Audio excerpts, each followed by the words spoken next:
নমস্কাৰ বন্ধুসকল, welcome to my YouTube channel Assam career latest. আজি পুনৰ নতুনকৈ চাকৰি আহিছে আৰআৰবি বিভাগৰ ফালৰ পৰা। যেহেতু আৰআৰবি বিভাগৰ ফালৰ পৰা বহুত এটা ভাল সুবিধা আহিছে, সুযোগ আহিছে। 8,850টা ভেকেঞ্চি মুকলি হৈছে ৰেলৱে বিভাগৰ ফালৰ পৰা। যেহেতু আৰআৰবি বিভাগৰ ফালৰ পৰা 2025 বৰ্ষৰ কাৰণে এটা বহুত ডাঙৰ নিযুক্তি আহিছে। যদি আপুনি আবেদন কৰিব বিচাৰে পদসমূহত আবেদনসমূহ কৰি ল'ব পাৰিব। যেহেতু গ্ৰেজুৱেট আৰু আণ্ডাৰ গ্ৰেজুৱেটৰ কাৰণে পোষ্ট মুকলি হৈছে। টোটেল আপোনালোকে 8,850টা পোষ্ট দেখিবলৈ পাব।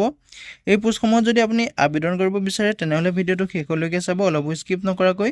কেনেদৰে আবেদন কৰিব, আবেদন কৰিবলৈ আপোনালোকৰ বয়সৰ সময়সীমা কিমান বিচাৰিছে, সিলেকশ্যন প্ৰচিডিউৰটো কেনেধৰণৰ হ'ব, সম্পূৰ্ণ তথ্য এই ভিডিঅ'টোত আলোচনা কৰিম। ভিডিঅ'টো শেষলৈকে চাব, অলপ স্কিপ নকৰাকৈ। যদি ভিডিঅ'টো ভাল পায় তেনেহ'লে এটা লাইক কৰিব আৰু মোৰ চেনেলটোলৈ যদি প্ৰথমবাৰৰ কাৰণে আহিছে তেনেহ'লে চেনেলটো ছাবস্ক্ৰাইব কৰিবলৈ নাপাহৰিব।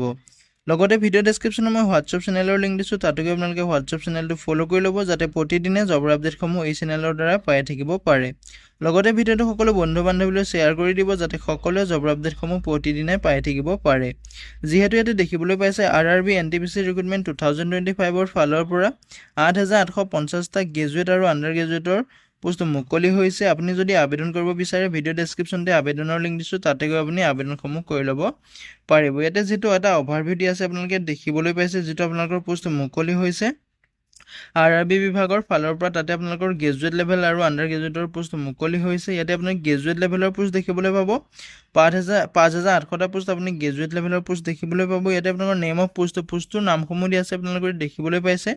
Station master, goods train manager, traffic assistant, chief commercial cum ticket supervisor, junior account assistant cum typist and senior clerk cum typist post দেখিবলৈ পাব। যিহেতু গ্ৰেজুৱেট লেভেলৰ কাৰণে 5,800টা পোষ্ট মুকলি হৈছে।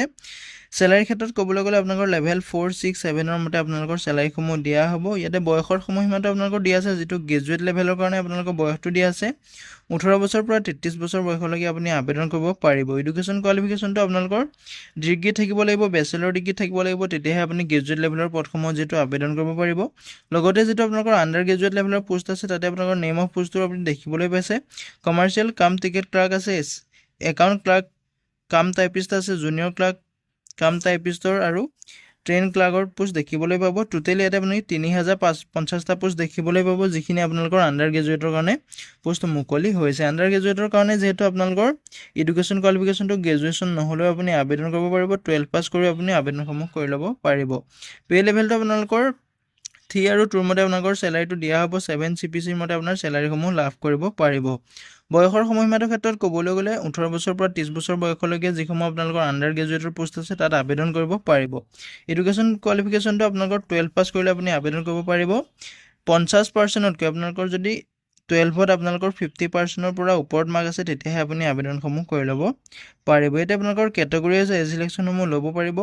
OBC NCLৰ কাৰণে 3 বছৰকৈ ইলেকশ্যন দিয়া আছে, SC STৰ কাৰণে 5 বছৰকৈ দিয়া আছে, PWBD UR EWSৰ কাৰণে 10 বছৰকৈ দিয়া আছে আৰু PWBD OBC NCLৰ কাৰণে 13 বছৰকৈ দিয়া আছে।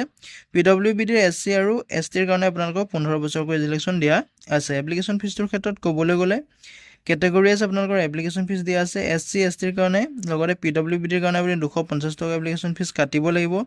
এক্স ছাৰ্ভিচমেন ফেমিলি কেণ্ডিডেটৰ কাৰণে আপোনালোকে 250 টকা এপ্লিকেশ্যন ফিজ কাটিব লাগিব। লগতে আপুনি যদি জেনেৰেলৰ হয় বা আপুনি যদি OBCৰ হয় তেনেহ'লে আপুনি 250 টকাকৈ এপ্লিকেশ্যন ফিজ কাটিব লাগিব।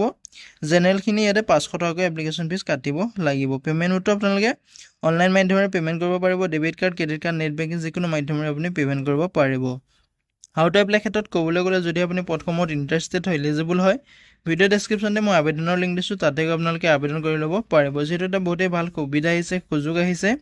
ইয়াতে আপোনালোকে ইম্পৰ্টেণ্ট ডেটসমূহ দেখিবলৈ পাইছে। গ্ৰেজুৱেট লেভেলৰ পোষ্টটো আপোনালোকৰ যিহেতু আবেদন প্ৰচেছটো আজিৰ পৰা যিহেতু আবেদন হৈ গৈছে 21 অক্টোবৰ তাৰিখৰ পৰা গ্ৰেজুৱেট লেভেলৰ পদসমূহত আবেদন প্ৰক্ৰিয়াটো ষ্টাৰ্ট হৈ গৈছে। লাষ্ট ডেটটো আপোনালোকৰ 20 নৱেম্বৰ তাৰিখলৈকে দেখিবলৈ পাব। যিটো আপোনালোকৰ আণ্ডাৰ গ্ৰেজুৱেট লেভেল আছে তাতে আপোনালোকৰ 28 অক্টোবৰৰ পৰা আবেদন প্ৰক্ৰিয়াটো ষ্টাৰ্ট হ'ব আৰু লাষ্ট ডেটটো আপুনি 27 নৱেম্বৰ তাৰিখলৈকে দেখিবলৈ পাব। যদি আপুনি ইণ্টাৰেষ্টেড হয়, এলিজিবল হয়, ভিডিঅ' ডেছক্ৰিপশ্যনতে মই আবেদনৰ লিংক দিছোঁ, তাতে গৈ আপুনি আবেদনসমূহ কৰি ল'ব পাৰিব। আজিলৈ ভিডিঅ'টো ইমানেই আছিলে। যদি ভিডিঅ'টো চাই ভাল পালে এটা লাইক কৰিব আৰু মোৰ চেনেলটোলৈ যদি প্ৰথমবাৰ কাৰণে আহিছে তেনেহ'লে চেনেলটো ছাবস্ক্ৰাইব কৰিবলৈ নাপাহৰিব। জয় হিন্দ, জয় অসম।